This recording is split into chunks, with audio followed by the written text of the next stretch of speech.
Hello, my dear viewers. How are you all? I think you are fine. Today, we will do some exercise on right form of verb. আর এই right form of verb যখন আমরা করব তখন প্রত্যেকটা গ্যাপের জন্য আমরা বুঝে বুঝে উত্তর লিখব। কেন, কোন গ্যাপে আমরা কি বসালাম, কেন অক্সিলারি ভার্ব বসাবো বসাবো না, কি কারণে এভাবে হলো, সেটা প্রত্যেকটা ব্যাখ্যা সহ যখন আমরা বুঝবো তখন এটা আর কখনো আমাদের ভুল হবে না এবং আমরা পরীক্ষাতেও ভালো করতে পারবো। তাহলে কথা না বাড়িয়ে শুরু করি। আজকে আমরা করব 17 এবং 18 নাম্বার প্যাসেজটি দেখুন। Number 17, private tuition has now be a very common term both with the teachers and the students. Private tuition শিক্ষক এবং ছাত্রছাত্রীদের জন্য একটি খুবই স্বাভাবিক ব্যাপার হয়ে দাঁড়িয়েছে। তাহলে দেখুন, private tuition has now been, become থাকলে বিকাম হতো, বি থেকে ভার্বের পাস্ট পার্টিসিপল হবে বিন। কেন বলুন তো, এখানে প্রেজেন্ট পারফেক্ট টেন্স আছে, হ্যাজ নাও বিন, তাহলে বি ভার্বের পাস্ট পার্টিসিপল কি বিন, এই জন্য আমরা বিন লিখে দিলাম। Has now been a very common term, এটা একটা কমন টার্ম হয়ে দাঁড়িয়েছে কাদের জন্য, শিক্ষক এবং ছাত্রছাত্রী উভয়ের জন্যই এখন একটা কমন টার্ম হয়ে দাঁড়িয়েছে আমাদের এই private tuition. It helps students, এটা ছাত্রছাত্রীদেরকে সাহায্য করে। ইট কিন্তু থার্ড পারসন সিঙ্গুলার, এই জন্য কিন্তু হেল্পস হয়েছে, লক্ষ্য করুন এখানে গ্যাপ নাই, তাতে কি, কিন্তু আমরা নিয়মটা একটু রিভিউ করে নিলাম। ইট হেল্পস স্টুডেন্টস, এটা ছাত্রছাত্রীদেরকে সাহায্য করে। কিভাবে সাহায্য করে, to develop their dormant qualities, to ডেভেলপও বলা যায় আবার শুধু ডেভেলপও বলা যায়। কারণটা কি বলুন তো, হেল্পস হচ্ছে এমন একটি পজিটিভ ভার্ব, যে 5টি পজিটিভ ভার্ব আছে তার মধ্যে হেল্প হলো একটি, যেমন হেল্প, গেট, হ্যাভ, লেট, এইগুলো হচ্ছে পজিটিভ ভার্ব। এই পজিটিভ ভার্বগুলোর এক একটার জন্য দুটি করে ব্যবহার রয়েছে। তাই হেল্প যে পজিটিভ ভার্ব, এটির পরে যদি কোনো ব্যক্তিবাচক অবজেক্ট থাকে তাহলে পরে যেটা বসে সেটা হলো ভার্বের বেস ফর্মও বসানো যায়, অর্থাৎ ডেভেলপকে এখানে রাখা যায়, আবার ইনফিনিটিভ ফর্মও বসানো যায়, অর্থাৎ টু ডেভেলপ এভাবেও লেখা যায়, সেটা হলো ইনফিনিটিভ ফর্ম। তাহলে কি হবে, it helps students to develop their dormant qualities, dormant হলো কি সুপ্ত, তাহলে সুপ্ত গুণাবলীকে জাগ্রত করতে এটা সাহায্য করে। তাহলে দেখুন, টু ডেভেলপ, টু দিলেও হয় না দিলেও হয়, অর্থাৎ শুধু ডেভেলপ দিলে হবে বেয়ার ইনফিনিটিভ অর্থাৎ ভার্বের বেস ফর্ম, আর টু ডেভেলপ দিলে হবে ইনফিনিটিভ ফর্ম, দুটিই বসতে পারে এই হেল্পস পজিটিভ ভার্বের সাথে। আমরা সামনে এগিয়ে যাই। But now it is cause harmful impacts on them, them বলতে স্টুডেন্টকে বোঝাচ্ছে। এখন দেখুন, but now it is causing, কিন্তু এখন এটি সৃষ্টি করছে, ইট ইজ তাহলে ভার্বের সাথে আইএনজি হয়ে যাবে কারণ সেটা প্রেজেন্ট কন্টিনিউয়াস টেন্স, তাহলে কজ থেকে হয়ে যাবে causing. It is causing harmful impacts on them, কিন্তু আজকাল এটা ছেলে মেয়েদের উপরে অর্থাৎ ওই ছাত্রছাত্রীদের উপরে এটা একটা নেতিবাচক প্রভাব ফেলছে। The students prone to be privately tutored lose their originality and generally get the answers of the questions prepared by their private tutors. অনেক বড় সেন্টেন্স, আমরা এটাকে একটু ভাগ ভাগ করে পড়ি। The students prone to be privately tutored, এই prone to be privately tutored এটা একটা ফ্রেজ যেটা ওই সাবজেক্টকেই মডিফাই করছে। prone হচ্ছে ঝোঁক বা প্রবণতা, তাহলে the students prone to be privately tutored, তারা গোপনে গোপনে, প্রাইভেটলি মানে কিন্তু গোপনে গোপনে ওই প্রাইভেট টিউটরের মাধ্যমে পড়ে নেওয়ার জন্য যে ঝোঁক থাকে, এই ধরনের স্টুডেন্টের কি হবে, তারা কি করে, ওই স্টুডেন্টরা কি করে, লুজ দেয়ার অরিজিনালিটি, তারা তাদের নিজস্ব স্বকীয়তা হারিয়ে ফেলে, and generally get the answers of the questions, ওই কোশ্চেনগুলোর উত্তর তারা সাধারণত পেয়ে যায় prepared by their private teachers, এখানে ভার্বের পাস্ট পার্টিসিপল হবে, কেন, কারণ এখানে দেখুন and they বলতে ওই স্টুডেন্টকে বোঝাচ্ছে, they generally get the answers of the questions, they subject generally adverb, এটা কিছুই না, দের পরে ভার্ব হলো get, the answers of the questions হচ্ছে অবজেক্ট, তাহলে সাবজেক্ট বা অবজেক্ট হয়ে গেল। এখন এই কোশ্চেনগুলোর আনসার তারা পায়, কে তৈরি করে দেয়, তাদের টিচার কর্তৃক প্রস্তুত করা কোশ্চেন আনসার গুলো তারা পায়। তাহলে প্রিপেয়ার্ড এখানে কিন্তু পাস্ট পার্টিসিপল ফ্রেজ এই জন্য আমরা বানিয়ে ফেলেছি, prepared by their private teachers. এটা হলো ওই আনসার্স অফ দ্য কোশ্চেন্স, এই যে অবজেক্ট আছে সেই অবজেক্টকে মডিফাই করার জন্য এসেছে। কোন কোশ্চেন আনসার গুলো তারা পায়? যেই কোশ্চেন আনসার গুলো তাদের প্রাইভেট টিউটর প্রস্তুত করে দেয়, তাহলে তারা তাদের প্রাইভেট টিচার কর্তৃক প্রস্তুতকৃত কোশ্চেন আনসার সাধারণত পেয়ে যায়। এটা আমরা পাস্ট পার্টিসিপল ফ্রেজ করে দিলাম, prepared. So their originality spoil, spoil হচ্ছে ধ্বংস হয়ে যাওয়া বা নষ্ট হওয়া, তাহলে দেয়ার অরিজিনালিটি কি হবে? ইজ স্পয়েলড হবে, প্যাসিভ ভয়েস। তাদের স্বকীয়তা নষ্ট হয়ে যায়। If a student faces any difficulty, যদি কোনো স্টুডেন্ট এমন কোনো ডিফিকাল্টি, সমস্যা বা কঠোরতা ফেস করে বা সম্মুখীন হয়, কঠোরতার সম্মুখীন হয়, তাহলে ফেসেস হবে। বলুন তো কেন?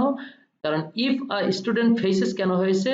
ইফ হলো কনজাংশন, আ স্টুডেন্ট হলো থার্ড পারসন সিঙ্গুলার সাবজেক্ট, আর থার্ড পারসন সিঙ্গুলার সাবজেক্ট হলে আমরা জানি ভার্বের সাথে এস বা ইএস যুক্ত হয়, কারণ সেটা present indefinite tense. If a student faces any difficulty, যদি কোনো স্টুডেন্ট কঠোরতার সম্মুখীন হয়, তাহলে কি হবে? He may consult his teachers or senior brothers and sisters, তাহলে সে তার টিচারের সাথে এই ব্যাপারটা নিয়ে কনসাল্ট করতে পারে, অথবা তার সিনিয়র যে ভাই বা বোন রয়েছে তাদের সাথেও সেটা নিয়ে আলোচনা করতে পারে বা কনসাল্ট করতে পারে। Private tuition is not itself harmful, অর্থাৎ প্রাইভেট টিউশন নিজে কখনো ক্ষতিকর নয়, but it had been made so, কিন্তু এটাকে এরকম করে ক্ষতিকর হিসেবে বানানো হয়েছে, এটা passive voice. It had been made, এটাকে অর্থাৎ এই প্রাইভেট টিউশনটাকে ক্ষতিকর বানানো হয়েছে, প্যাসিভ ভয়েস। এই জন্য আমরা হ্যাডের পরে বি ভার্ব দিলাম বিন, আর মূল ভার্বের পাস্ট পার্টিসিপল দিলাম made. Again, if a student want to have guidance, আবার যদি কোনো স্টুডেন্ট গাইডেন্স পেতে চায়, তাহলে if a student, ওই যে আগেরটার মতো লক্ষ্য করুন, if a student এখানে আছে এফ নাম্বারে, থার্ড পারসন সিঙ্গুলার সাবজেক্ট বলে ভার্বের সাথে এস বা এস যুক্ত হয়েছিল, এখানেও তাই। if a student wants to have, তাহলে এখানে এস যুক্ত হবে, wants to have, কারণ সাবজেক্ট থার্ড পারসন সিঙ্গুলার। তাহলে if a student wants to have guidance, যদি একজন স্টুডেন্ট কোনো দিক নির্দেশনা পেতে চায়, তাহলে কি হবে? হি মে টেক ইট, তাহলে সে প্রাইভেট টিউশন নিতে পারে, অর্থাৎ প্রাইভেট টিউশনে শরণাপন্ন হতে পারে। Therefore if the purpose of private tuition is to widen outlook and liquidate the complex problems, it is appreciable and can support, অনেক বড় সেন্টেন্স, আমরা ভাগ করে পড়ি। দেখুন, therefore, সুতরাং, if the purpose of private tuition, এটা হলো সাবজেক্ট, if হলো কনজাংশন, যদি প্রাইভেট টিউশনের উদ্দেশ্য হয়ে থাকে, কিরকম উদ্দেশ্য? is to হচ্ছে মডেল অক্সিলারি ভার্ব, মডেলের পরে কি বসে? ভার্বের বেস ফর্ম। সুতরাং ওয়াইডেন তো বেস ফর্ম আছে, ওটাই হবে। ওয়াইডেন হচ্ছে চওড়া করা বা বিশাল করা, বাড়িয়ে দেওয়া, এই অর্থে। তাহলে ওয়াইডেন আউটলুক, আমাদের দৃষ্টিভঙ্গিকে আরো বেশি চওড়া করে বা বাড়িয়ে দেওয়া উদ্দেশ্য থাকে প্রাইভেট টিউশনের। এবং আরো কি উদ্দেশ্য থাকে? And liquidate the complex problems, এবং কমপ্লেক্স যে প্রবলেম আছে, অর্থাৎ জটিল সমস্যাগুলো আছে, সেটাকে একটু সহজ করা যদি উদ্দেশ্য হয়ে থাকে এই প্রাইভেট টিউশনের, তাহলে কি হবে? ইট ইজ অ্যাপ্রিসিয়েবল, তাহলে এটা প্রশংসনীয়। অ্যান্ড ক্যান সাপোর্ট, এবং সেটাকে সাপোর্ট করা যেতে পারে। ইট মানে কি? ওই প্রাইভেট টিউশন। তাহলে প্রাইভেট টিউশন তো নিজে সাপোর্ট করে না, এটাকে সাপোর্ট করা যেতে পারে কাদের দ্বারা? আমাদের দ্বারা। তাহলে অ্যান্ড ক্যান বি, মানে ইট এখানে উজ্জ্ব আছে, and it can be supported, তাহলে বি সাপোর্টেড হবে কারণ প্যাসিভ ভয়েস। তাহলে and it can be supported, তাহলে সেটা প্রশংসনীয় এবং সেটাকে সাপোর্ট করা যায়। আশা করা যায় বুঝতে পেরেছেন। আমরা পরেরটিতে চলে যাই, নাম্বার 18। প্যাসেজটি দেখুন, হ্যামলেটের নিয়ে প্যাসেজটি, অর্থাৎ শেক্সপিয়ারের যে 37টি নাটক রয়েছে, হ্যামলেট হচ্ছে তাদের মধ্যে অন্যতম একটি নাটক। আর সেই হ্যামলেট নাটকের নিয়ে ছোট্ট একটি প্যাসেজ এখানে দেখুন। Young Hamlet trouble by an uncertainty about the manner of his father's death. Young Hamlet আর কিং হ্যামলেট, কিং হ্যামলেট হচ্ছে ইয়াং হ্যামলেটের বাবা, অর্থাৎ যিনি রাজ্য চালাতেন, রাজা ছিলেন। আর সেই কিং হ্যামলেটকে মেরে ফেলেছিল কে? তার চাচা, অর্থাৎ ইয়াং হ্যামলেটের চাচা, অর্থাৎ কিং হ্যামলেটের ভাই ক্লোডিয়াস নিজেই কানে বিষ ঢেলে মেরে ফেলেছিল যখন তিনি বাগান বাড়িতে ঘুমাচ্ছিলেন। যাই হোক, এটা অনেক বড় ঘটনা, আমরা শর্টকাট করে পড়ে যাই। Young Hamlet trouble by an uncertainty. Young Hamlet কি নিজে কাউকে ট্রাভেলিং করছিল, অর্থাৎ কারোর জন্য সমস্যার সৃষ্টি করছিল? না, তিনি সমস্যায় পড়েছিলেন। অর্থাৎ যখন তিনি সমস্যায় নিজেই পড়েছিলেন বা সমস্যার সম্মুখীন হয়েছিলেন, তাহলে সেটা প্যাসিভ ভয়েস হবে। অর্থাৎ সাবজেক্ট এখানে ভার্বের কাজটা অ্যাক্টিভলি করছে না, প্যাসিভলি করছে, তার মানে passive voice. Young Hamlet was troubled, ঘটনাটা পাস্ট টেন্সের, তাহলে ওয়াজ ট্রাবলড প্যাসিভ ভয়েসের জন্য আমরা বি ভার্ব দিয়েছি, এখানে বি ভার্বের ওয়াজ দিয়েছি এবং মূল ভার্বের পাস্ট পার্টিসিপল ট্রাবলড করে দিয়েছি। আমরা জানি প্যাসিভ ভয়েসে বি ভার্ব বসে, মূল ভার্বের পাস্ট পার্টিসিপল বসে। এই দুটি শর্ত না মানলে কিন্তু কখনো প্যাসিভ ভয়েস হবে না। তাহলে young Hamlet was troubled by an uncertainty. Young Hamlet একটা অনিশ্চয়তার দ্বারা সমস্যায় পড়েছিলেন, অর্থাৎ ইয়াং হ্যামলেট খুব ঝামেলার ভিতরে পড়ে গিয়েছিলেন একটা সমস্যার সমাধান নিয়ে, অর্থাৎ তার বাবাকে কে মেরেছে সেটা সমাধান তিনি পাচ্ছিলেন না। অনিশ্চয়তা ছিল যে তার বাবা কিভাবে মরেছিল। About the manner of his father's death, তার বাবা কিভাবে মরেছিল, এই কিভাবে মরেছিল সেই অনিশ্চয়তার দ্বারা ইয়াং হ্যামলেট ট্রাবলডে পড়েছিলেন, অর্থাৎ সমস্যার সম্মুখীন হয়েছিলেন। ক্লোডিয়াস ইনফর্মড দ্যাট, এখানে ইনফর্মড হবে, ক্লোডিয়াস নিজে তাকে ইয়াং হ্যামলেটকে জানিয়েছিল।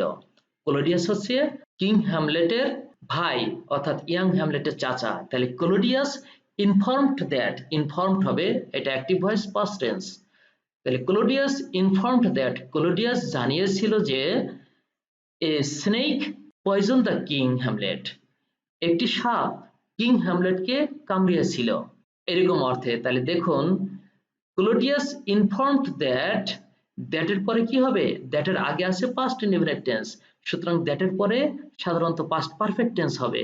তাহলে এখানে কি হবে, এ স্নেক হ্যাড পয়জনড, এটা হবে হ্যাড পয়জনড কিং হ্যামলেট। ক্লোডিয়াস জানিয়েছিল এই ইয়াং হ্যামলেটকে যে তোমার বাবাকে, অর্থাৎ এই কিং হ্যামলেটকে একটা সাপে কামড়িয়েছিল। But young Hamlet doubted that Claudius himself be the snake. আমরা এই পর্যন্ত অর্থটা করে নেই। কিন্তু ইয়াং হ্যামলেট সন্দেহ প্রকাশ করেছিলেন যে ক্লোডিয়াস, অর্থাৎ তার যে চাচা, ক্লোডিয়াস হিমসেলফ এখন ভার্ব হবে, ওয়াজ দ্য স্নেক, এখানে ওয়াজ হয়ে যাবে। ক্লোডিয়াস নিজেই ছিল ওই সাপ, অর্থাৎ ক্লোডিয়াস নিজেই হত্যা করেছে কিন্তু সাপের কথা বলে চালিয়ে দিচ্ছে। তাহলে ক্লোডিয়াস নিজেই মনে হয় ওই সাপ ছিল যে কামড় দিয়েছিল তার বাবাকে, অর্থাৎ কিং হ্যামলেটকে। তাহলে Claudius himself was the snake, এখানে ওয়াজ হয়ে যাবে বি ভার্ব থেকে, কারণ সেটা past tense.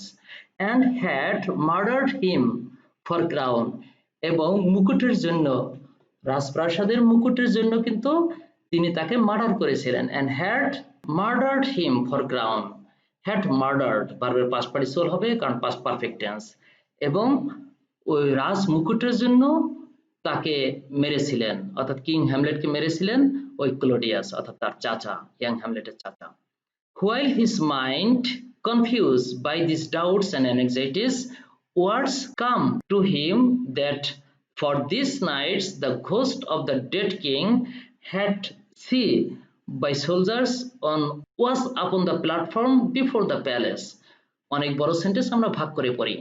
While his mind confused by these doubts and anxieties, যখন তার মন এইসব সন্দেহ এবং অনিশ্চয়তা এবং দুশ্চিন্তায় ভরপুর ছিল, এই অর্থে। তাহলে while his mind was confused, এরকম হবে was confused, কারণ প্যাসিভ ভয়েস, আমরা প্যাসিভ ভয়েসের বি ভার্ব হিসেবে দিলাম was, আর কনফিউজ থেকে করলাম পাস্ট পার্টিসিপল কনফিউজড, কারণ সেটা মেইন ভার্ব।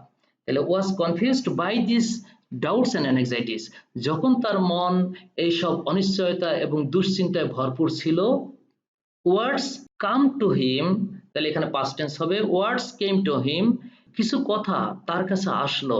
words কামের জায়গায় কি হয়ে যাবে, তাহলে came হবে, came to him, কিছু কথা তার কাছে আসলো।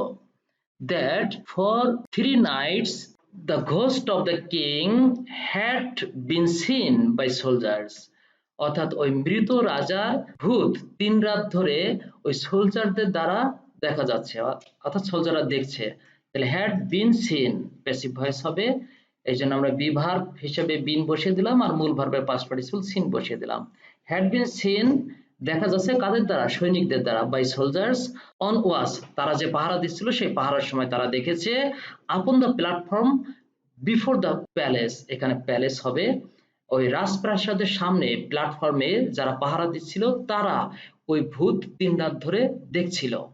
The figure come always dressed in the same suit of armor that the dead king was known to have worn. আমরা সেন্টেন্সটা একটু ভাঙিয়ে পড়ি। দ্য ফিগার, এটা হলো সাবজেক্ট, তাহলে কামের জায়গা পাস্ট টেন্স হবে came. Came always dressed in the same suit of armour, ওই একই ড্রেসে ওই ঘোষটি অর্থাৎ ওই চেহারাটি দেখা যাচ্ছিল। দিন রাত ধরে ওই একই চেহারা দেখা যাচ্ছিল এবং একই পোশাকে, যে পোশাকে রাজা মরেছিলেন। That the king was known to have one, এখানে নোন হয়ে যাবে পাস্ট পার্টিসিপল, এটা প্যাসিভ ভয়েস। তাহলে আমরা এখানে দেখলাম কিং হ্যামলেটের এবং ইয়াং হ্যামলেটের কাহিনীটা, অর্থাৎ হ্যামলেট নাটকের সংক্ষিপ্ত একটি প্যাসেজ এখানে দেওয়া আছে। আশা করা যায় প্যাসেজটি বুঝতে পেরেছেন। আর প্যাসেজটি ভালো লাগলে অবশ্যই আপনার বন্ধুদের সাথে শেয়ার করবেন, লাইক দিবেন, কমেন্ট করবেন এবং সাবস্ক্রাইব করতে ভুলবেন না। আর পাশে যে বেল আইকনটি আছে একবার ক্লিক করে রাখবেন যাতে পরবর্তী ভিডিওগুলোর আপডেট পেতে পারেন। ধন্যবাদ সবাইকে।